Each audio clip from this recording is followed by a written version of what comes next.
बहुत बढ़िया अवसर है। मंत्र न चले नाम चला लो, नाम न चले तो चतुरासी जी गुनगुनाने लगो। बिल्कुल अवसर मत दो, जैसे दुश्मन नीचे गिर पड़ा है आप ऊपर चढ़े हो, अब उसको ऊपर आने का अवसर मत दो। ऊपर आने का अवसर दिया तो अब आपको ऊपर आने का अवसर दुश्मन नहीं दे पाएगा। ध्यान रखना, एक बार अगर अब मन चढ़ गया आपके ऊपर और मनमानी आचरण करा लिया तो आपको भजन लायक नहीं रखेगा, क्योंकि वो समझ चुका है कि तुम ऐसी जगह पहुंच चुके हो कि अगर अब हम इसको हरा ना पाए तो मुझे जिंदगी भर इसका गुलाम बनना पड़ेगा। मन ने देख लिया है कि अब हम मारे जाएंगे, अब मुझे मरना पड़ेगा, तो वो आखिरी कोशिश करके आपका नाश करेगा। बस आप सावधान हो जाओ। इस समय आपके घुटने उसके गर्दन के ऊपर हैं, ऐसा समझो, क्योंकि सदगुरु आश्रय, संत आश्रय, सत्संग, नाम धाम आश्रय। अब वो विचलित हो रहा है, भड़बड़ा रहा है, कोई तो मिले ऐसा, थोड़ा तो हमें जीवन दान दे, क्या विषय भोग, थोड़ा तो मुझे विषय सेवन करने को मिले। चूक कर दी तो फिर गिरा देगा। परमहंस श्री ओंकारानंद सरस्वती जी ले जब बिल्कुल नई अवस्था सामने उनके गए तो उनका, अच्छा बच्चा, बड़े भाग्यशाली हो, वैराग्य मार्ग में आए हो, पर ध्यान रखना, एक सांप को जब बंदर पकड़ता है तो बोले ऐसे ऐसे जड़ में रगड़ता है, फिर देखता, सू तो नहीं बोला, फिर रगड़ता है, और वो मरने पर भी रगड़ता ही रहता है कि कहीं इसमें जान न। बोले बस ऐसे ही साधु को, साधक को, उपासक को अपने मन को रगड़ना है। राधा वल्लभ श्री हरिवंश, राधा वल्लभ श्री हरिवंश, राधा वल्लभ श्री हरिवंश। अगर सू बोलने का मतलब अगर थोड़ा भी विषय स्फुरण रह गया है तो अभी रगड़ते रहो, राधा वल्लभ श्री हरिवंश। फिर सच्ची कहते भजन करना नहीं पड़ता। जैसे भजन थोड़ी करना पड़ता है ही नहीं भजन, किसी और कुछ क्या करे, कुछ है ही नहीं यंत्रों में, वो स्फुरते केवल वही हो। अब उसको भजन थोड़ी करना है, रह ही नहीं गया, कुछ करना ही नहीं रह गया है। हंस रहे, खेल रहे, बात कर रहे, खा रहे, पी रहे, चल रहे, ठाड़े बैठे परे उताना, कबीर काहे हम राय ठिकाना। हर समय पर वो स्थिति प्राप्त करने के लिए निरंतर अभ्यास की आवश्यकता है। श्री भगवान कह रहे हैं कि परमम पुरुषम दिव्यम याति पार्थानुचिंतयेत। जो मेरा सदैव चिंतन करता रहता है, दिव्य परम पुरुष का साक्षात्कार उसको अपने चित्त में ही हो जाता है। चित्त स्थान भगवान वासुदेव का है। शरीर छोड़ने के बाद नहीं, शरीर रहते ऐसी आनंद की वृत्ति उदय होती है। अब उनके लिए शब्द ही नहीं तो क्या वर्णन करें। ऐसी आनंद की उसी आनंद में वो आनंद समुद्र प्रभु प्रकाशित होने लगते हैं। पर उस आनंद में जहां आपका थोड़ा प्रवेश होता है, आप उलझ करके विषय की तरफ चले जाते हैं। ध्यान देना हमारी इस बात को, यह अनुभवगम्य बात कहते हैं। जब आपको भजन का थोड़ा आनंद मिलेगा तो आप थोड़ा निश्चिंत जैसे होते हैं, उसी समय मन आपको विषयों में फंसा देगा। जब आपको भजन का अभ्यास बढ़ने लगे, आनंद मिलने लगे, तो आपको उदासीनता बढ़ानी है, हंसना नहीं है, लोगों से मिलना नहीं, खेलना नहीं है, क्योंकि इस समय चढ़ाई का है। आनंद स्फुरित होने लगा, बचाओ, बिल्कुल आसपास से सुरक्षित हो जाओ। वो आनंद ही आपको ऊपर ऐसी स्थिति में ला देगा जहां ये विषय नहीं ले जाएंगे। भगवान कह रहे परमम पुरुषम दिव्यम याति पार्थानुचिंतयन्। जो निरंतर अभ्यास चिंतन का करता है, उससे चित्त में ही भगवत साक्षात्कार हो जाता है। अगर आप सावधान नहीं रहेंगे, चिंतन सही नहीं रहेगा आपका, तो किसी भी अवस्था में ये विषय चिंतन छूटने वाला नहीं। अभी हमारे पास अवसर है, अभी हमारे पास समय है, चूको मत। ये बहुत सूक्ष्म लड़ाई है, ये कोई बाहर के लाठी डंडा गोली वाली लड़ाई नहीं है, ये अंतर की लड़ाई है। इसमें बड़े बड़े हार जाते हैं। अगर कोई जीत पाता है तो एकमात्र भगवान को समर्पित चित्त वाला जीतता है। हमें लगता है आपको बढ़िया समर्पण का अवसर है। अब आप ये जो मना किया जाता है, उन विषयों का भोग करते हैं, विषयों का सेवन करते हैं, तो फिर ऐसा लगता है अब हम नहीं कर पाएंगे, हमारे पास कोई चांस नहीं रह गया कि अब आपको संभाल सके। इसलिए आप सहयोग कीजिए। ये बाहरी आनंद 4 दिन का है, मान जाओ, बाहरी आनंद। ये श्री जी के मार्ग के लिए हम कह रहे हैं किसी जन्म में भगवत प्राप्ति करनी। अगर आप नहीं कर मानोगे, मनमानी आचरण करोगे तो भ्रष्ट हो जाओगे। ये संसार का स्वरूप है, किसी न किसी बहाने से वो आपको सतमार्ग से हटाएगा। ना किसी को घर आने दो, ना किसी के घर जाओ, ना किसी को रंग लगाओ, ना किसी से रंग लगवाओ। अपनी प्रिया प्रीतम के साथ होली खेलो। यहाँ जो सत्संग हो रहा है ठीक है, सुना, एकांतिक किया, कुटिया में जाओ चुपचाप, अपने श्री जी को रंग लगाओ, श्री जी के सामने पद गाओ, श्री जी के सामने नाचो, उन्हीं तो भावना में उनके साथ खेलो, किसी और की जरूरत नहीं। कोई अब दूसरा हमें छुए, दूसरा कोई हमारा अपना बने, अब हमें जरूरत नहीं है। देखो हमारी भाषा समझ में आ रही हो तो समझ लेना, नहीं बाद में पछताओगे। किसी को भी अपने साधन कक्ष में प्रवेश मत दो, किसी को अपनी कुटिया में मत आने। अब आप यहाँ गृहस्थ नहीं हो, यहाँ भी रह रहे हो, भले गृहस्थ वेश में रह रहे हो, आप वनवासी हो, आप श्री जी के उपासी हो, कोई व्यवहार की जरूरत नहीं। जब ऐसे रहोगे तो श्री जी आएंगे आपसे खेलने। निष्ठा, हृदय में निष्ठा। अब व्यवहार की गुंजाइश नहीं रह गई, हमारे पास समय नहीं व्यवहार का। हमारी बातें मान लो पर आप लोग मानते नहीं हो, इसलिए रंग नहीं चढ़ पा रहा। अरे वो बेचैन है आपके साथ खेलने के लिए, उनकी तरफ जब देखो ना तो बेचैन है, पर उनकी तरफ कोई देखना ही नहीं चाहता। वो तो यहीं से फुर्सत नहीं मिलती भोगों से खेलने के लिए, संसार के राग में खेलने के लिए। अरे वो तो लालायित है, वो तो खुशी हो रहे कि ये हमारा शरणागत हो गया, अभी हमारी सहचरी बनेगा, हमारी सेवा में आएगा। शरणागत हो करके पीठ कर लिया श्री जी की तरफ, मुख कर लिया संसार की तरफ, तो दोनों लाड़िले उदास बैठ जाते हैं। अब क्या करें, ये तो उधर मुख करके जा रहा है, चलो फिर कभी लौटेगा, वो फिर इंतजार कर रहे हैं। विमुख भये निमिषो ना अकृपा जब चिते तब। खूब अभ्यास करो नाम जब। कोई होली दिवाली त्योहारी, हमारा सारा त्योहार लाडली लाल से है, इन्हीं के साथ खेलो। देखो तुम्हें बताएं, जो बच्चा बाहर खेलने नहीं जाता तो माता पिता उसके साथ खेलने लगते। कैसे? घुटने के बल चल रहा है तो वो पिता भी घुटने के बल चलेगा उसके साथ साथ।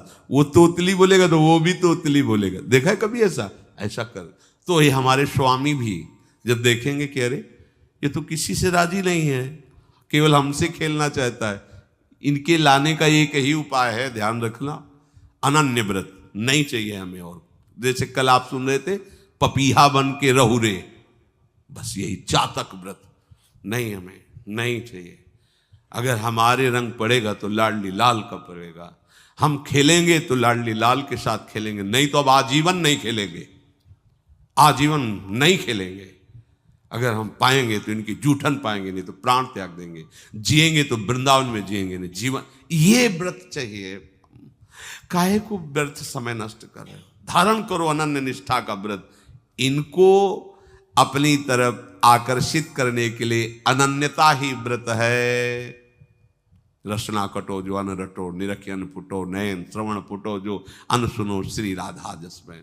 कोई भी सत्संगी कोई व्यसन न करे, अन्य किसी से संपर्क न करे, खूब पद गाओ, खूब नाचो, अपना दरवाजा कुटिया का बंद करके खूब रो, नाचो, खेलो, कूदो, उन्हीं से वो खेलने लगेंगे। उनको चैन नहीं है आपके सिवा, आप चैन से रह रहे हो। हमारे प्रिया प्रीतम आपका इंतजार कर रहे हैं, तभी आप पर हेतु की कृपा की। ये बात अंदर की समझो, प्रिया प्रीतम अंदर से आपको बहुत प्यार करते हैं, पर हम देखते हैं कि आप प्रिया प्रीतम से प्यार नहीं करते।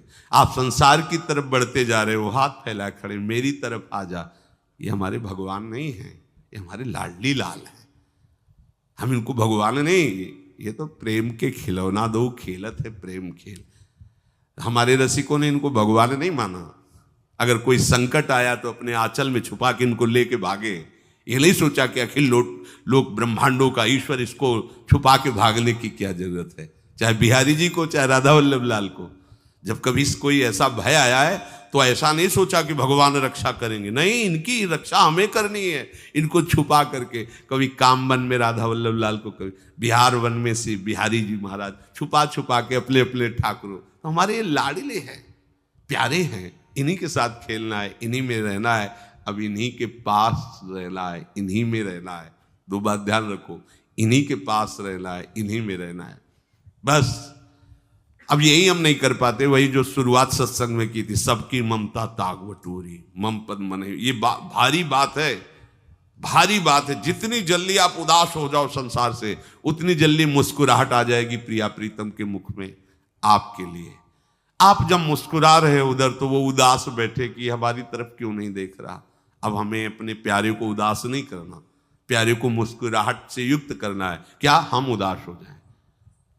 ताते मौन रहे वो उचित है, जगते भयो फिरे बैरागी, वृंदावन रस में अनुरागी। इसकी खूब चिंतन परायण रहो, कोई भी विषय का सेवन ऐसा ना करो जो आपकी बुद्धि भ्रष्ट कर। कोई आपने ऐसा गंदा व्यसन, गंदी बात, गंदी चेष्टा आप परसों नरसों, फिर आगे क्या? आपका जो साधन मार्ग वो ढक जाएगा, फिर प्रमाद छा जाएगा। हमें किसी भी उत्सव में, किसी भी उत्साह में अपनी प्यारी जू की अनन्यता और सिद्धांत को नहीं छोड़ना, अपने मार्ग में चल। ये अध्यात्म है, अध्यात्म। ये दान पुण्य की बातें नहीं है, ये लोकांतर में भटकने की बातें नहीं है, सीधे भगवत प्राप्ति की बातें हैं। यत करोषि, जो भी तुम करोगे वो तुम्हें अपने आराध्य देव के लिए करना है, आराध्य देव को समर्पित करना है। देहाभिमान अभी कुछ ही समय में गलित हो रहा है, ऐसा आपको अनुभव होने लगेगा। कैसे समझेंगे? देहाभिमान गलित हो रहा है जब आपका अपमान हो और आपको कोई फर्क न पड़े, आपका सम्मान हो, आपको कोई हर्ष नहीं हुआ, बड़ा लाभ हो गया, कोई सुख नहीं हुआ, बड़ी हानि हो गई, कोई दुख नहीं हुआ। शरीर स्वस्थ है, कोई हर्ष का विषय नहीं, शरीर अस्वस्थ है, कोई शोक का विषय नहीं। यह है देहाभिमान गलित होने का स्वरूप। यत करोषि, तो जो भी हम करें, पापाचरण भी करें तो श्री भगवान को अर्पित कर दें। बोले नहीं, तस्मात् शास्त्रम प्रमाणम ते कार्याकार्यो व्यवस्थितो। जो तुम्हें करना है उसमें प्रमाणित कार्य करने हैं, शास्त्र के अनुसार। यत करोषि, अब जो भी करोगे शास्त्र सम्मत करोगे और प्रभु को समर्पित करोगे। देहाभिमान बहुत जल्दी गलित हो जाएगा। यदश्नाशि अशन भोजन, जो भी पाओगे पहले प्रभु को भोग लगाओगे, देहाभिमान गलित हो जाएगा। मान लो मेरी बात, ये सब 4 दिन के उत्सव, 4 दिन की चांदनी है। शोक समाज पूरा तैयार हो रहा है हमारे ऊपर आक्रमण करने के लिए। तुम्हें क्या पता? शोक का अंधेरा छाने के पहले ही व्यवस्थित जहां पहुंचना है वहां पहुंच जाओ, फिर अंधेरा छा जाएगा, कोई फर्क नहीं पड़ेगा। अभी आप यात्रा ही नहीं प्रारंभ किए हैं और अंधेरा आ गया तो मार्ग ढक जाएगा और जीवन व्यर्थ चला जाएगा। कुछ भी मत खाओ। कैसी धूर्तता हमारी बुद्धि में बैठी है। रसेंद्री की तृप्ति के लिए हम गुरुजनों की आज्ञा को रौंद करके चंद विषयों का सेवन करते हैं। धिक्कार है जीवन को। यदि आज्ञा उल्लंघन करके अमृत भी पीने को मिले तो विष हो जाएगा, ध्यान रखना। इंद्रियों की चाटुकारिता करते हद हो गई। अरे संसारी पुरुष में ऐसा देखे तो चलो, लेकिन जो भगवत मार्ग के पथिक, धिक्कार तुम्हारे जीवन को। प्रियाजू को बिना भोग लगाए अर्पित किए तुम पाने के लिए उत्साहित कैसे हो रहे हो? जिन वस्तुओं को निषेध किया गया है उनकी तरफ स्वप्न में भी अगर गति हो तो जलन होनी चाहिए कि स्वप्न में भी हमने कैसे स्वीकार कर लिया। कभी कभी ऐसा लगता है कि भगवत प्राप्ति बहुत कठिन है, ये समझने वाले नहीं। मेढक को तौलने का अगर हमें आदेश मिले तो तौलना बहुत कठिन है। 5 रखो, 2 उधर चिटक के चले गए, उनको घसीटो तो 3 पहले वाले फिर उतर के चले, ऐसे है। सावधान हो जाओ। ये आज्ञा का उल्लंघन तुम्हारे लिए नारकी गति का काम करेगा। अगर आज्ञा है कि अमृत नहीं पीना तो मत पीना, नहीं वो विष हो जाएगा। और अगर आज्ञा है विष पी लीजिए तो गरल सुधा रिपु करहि मिताई, गोपद सिंधु अनल शीतलाई। वो विष अमृत हो जाएगा, तुम्हारा शत्रु तुम्हारा मित्र हो जाएगा। ये भव समुद्र गाय के खुर के गड्ढे के समान हो जाएगा। आज्ञा पालन बहुत बड़ी सिद्धि है। ये मूढ़ता का त्याग कीजिए। आप जानते हो, जानते नहीं है? नहीं, तुम नहीं जानते हो, तुम्हें वो जान रहे हैं। अगर तुम अपना आनंद चाहते हो, सुख चाहते हो, तो आज्ञा पालन करो। इसी से देहाभिमान गलित होगा। तुम्हारी एक एक वृत्ति उस सर्वात्मा प्रभु बैठे देख रहा है, और उन्हीं के रिझाने के लिए तो तुम्हें मानव देह मिली, भगवत मार्ग मिला। ये ध्यान रखो, एक बार भी बिना भोग अर्पित किए हुए जो पाओगे वही तुम्हारी बुद्धि भ्रष्ट कर देगा। देख लो आंख खोल के कैसे बुद्धि भ्रष्ट होती है। वो अपने आराध्य देव इष्ट देव की ही निंदा करने लगता है, आराध्य देव इष्ट देव के विपरीत चलने लगता है।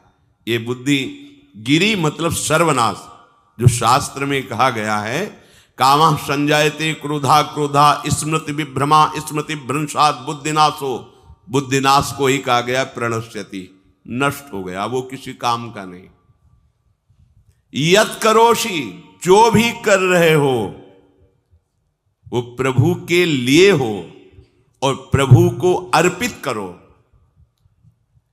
यदश्नाश, जो भी असन भोजन करते हो, जो भी तुम्हारी जिह्वा में जाए, अगर तुम इसी जन्म में भगवत प्राप्ति करना चाहते हो तो बिना भोग लगाए मत पाना, मान लीजिए। फिर कह रहे यज्जुहोषि, जो भी तुम हवन का तात्पर्य होता है भागवतिक कार्य करते हो, वो प्रभु को अर्पित कर दो, बड़ा सुख मिलेगा। जो तुम ददाशी, किसी को भी कुछ भी देते हो, प्रभु को दे दीजिए। देने के पहले उसमें भाव कीजिए, राधा वल्लभ लाल इसके हृदय मंदिर में बैठे हैं। अब भोजन जल वस्त्र जो भी आपको उसको दिया तो उस व्यक्ति को नहीं दिया, सीधे ठाकुर जी को दिया, राधा वल्लभ लाल को दिया। यत तपस्यासी, जो भी तुम तपस्या कर रहे हो, काम वेग को सह रहे हो, क्रोध को सह रहे हो, गर्मी सर्दी सह रहे हो, अनुकूलता प्रतिकूलता सह रहे हो, ये भी प्रभु को अर्पित कर दो। भगवान आदेश कह रहे हैं तत्कुरुष्व मदर्पणम। ये सब मेरे को अर्पित करने का मतलब मेरी पूर्ति नहीं हो जाएगी, तेरी पूर्ति हो जाएगी। भला ये सब नदियां समुद्र में गिरना बंद कर दें तो समुद्र घट जाएगा क्या? यद्यपि समुद्र प्राकृतिक है, चिदानंद नहीं। भगवान तो चिदानंद समुद्र है। कोई भी नदी चाहे बाढ़ युक्त जाके गिरे या गिरना बंद कर, समुद्र में कोई फर्क नहीं पड़ता। इसीलिए सेवक जी ने कहा है, मांगो मन मनुष्य दास अपनी कर, पूर्ण काम सदा हृदयम। हे पूर्ण काम प्रभु, यद्यपि आपको मेरी जरूरत नहीं है, पर मैं अपने लिए मांग रहा हूं कि अपनी दासी बना लीजिए। मदभक्तो मईश्वरे सर्वज्ञे परम गुरु वासुदेवे समर्पित सर्वात्म भावः यत् पश्यति शृणोति स्पृशति वा सर्वमेव भगवान वासुदेवः इत्येवं गृहाविष्ट बुद्धिर मदभक्तः सन एतत् यथोक्तम सम्यक दर्शनम विज्ञाय मदभावाय मम भावो मदभावः परमात्म भावस्तस्मै परमात्म भावो योपपद्यते युज्यते घटते मोक्षम गच्छति। वेद कहता है, भगवान की वाणी, मदभक्तो, जो मेरा भक्त हो गया है। अभी हम देह भक्त हैं, भोगों के भक्त हैं, विषयों के भक्त हैं। काम क्रोध लोभ मोह जब जो चाहता है हमें परास्त कर देता है। लेकिन जो मद भक्तो हो गया उसको नहीं। बाहरी वेश परिवर्तन से मद भक्तो नहीं होता। कभी कभी हंसी आती है कि अमृत कुंड को छोड़ करके मल कुंड का स्वाद लेने के लिए कितना लालायित है जीव। कैसी मंद बुद्धि, मतलब एकदम लगता है कि वाह प्रभु आपकी है विचित्र माया है। ये इधर कूदे तो अमृत कुंड है, इधर कूद रहा है मल कुंड है। वो जानबूझ करके अमृत को त्याग करके मलकुंड में जा रहा है।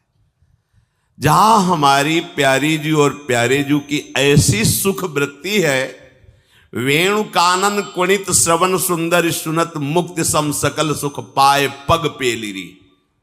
मोक्ष सुख को भी लात मार करके जिस सुख में बढ़ा है, कैसा कैसा तुम्हारा आश्रय है।